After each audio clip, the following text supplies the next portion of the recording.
Do you believe that there was a lack of technology or solutions for us to be able to have this instant reaction?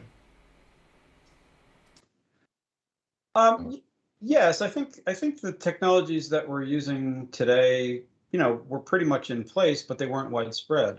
I remember I had only used Zoom for the first time, like 2 months before that, and suddenly, I mean, I don't, what, tens of millions of people a day, 100, I don't know. It was just insane how many people were trying to use Zoom, right? So, um, I think the building blocks were there for the most part. The basic technology was there. I think, kind of playing on the title of this webinar, the bandwidth was not necessarily there. It wasn't at scale, and it wasn't immediately scalable. But really, I mean, if you think back, people started becoming aware of COVID, I guess, kind of in January into February. Things sort of fell apart in March, and by June, you guys had already done your first webinar.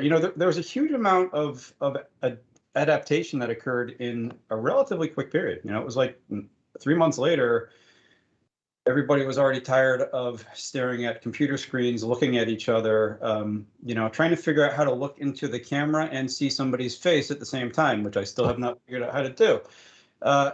It's very tiring, but by that point, people were exhausted from doing that stuff. So, I would say that we actually adapted pretty quickly given the circumstances.